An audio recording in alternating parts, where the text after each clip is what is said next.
Photos and വീഡിയോസൊക്കെ ഒരു ഫംഗ്ഷന് പോകുന്നതിന് മുന്നേ എടുത്തു വെക്കണതായിരിക്കും ഒരു തെളിവിന് നല്ലത്. ഇങ്ങനെയാണ് നമ്മൾ ഉടുത്തേന്നൊക്കെ പിന്നീടൊന്ന് കാണാൻ. അല്ലെങ്കിൽ കാറിനുള്ളിലിതാ ഈ കലാപരിപാടിയൊക്കെ കഴിയുമ്പോഴത്തേനും സാരിയുടെ കാര്യത്തിലൊരു തീരുമാനമാവും.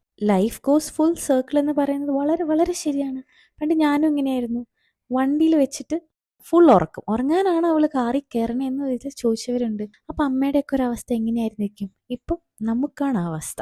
എനിവേസ്, അതല്ല ഇവിടുത്തെ കാര്യം. ഈ ഫംഗ്ഷൻ അറ്റൻഡ് ചെയ്യാനായിട്ട് ഞാൻ ഭയങ്കര എക്സൈറ്റഡ് ആയിരുന്നു. അതിന് 2 റീസൺസ് ഉണ്ട്. ഇത് കാണുമ്പോൾ വിചാരിക്കും ഫുഡാന്ന്, ബട്ട് അതല്ല. ഒന്ന്, ഇതിന്റെ തീം എന്ന് പറയുന്നത് കേരള സെറ്റ് സാരി, സെറ്റ് മുണ്ട്, അങ്ങനെ തനി Kerala vibe. Second and the most favourite reason is she's marrying a person from France. He's very down to earth, ഭയങ്കര സ്വീറ്റ് ഗൈ ആണ് കേട്ടോ.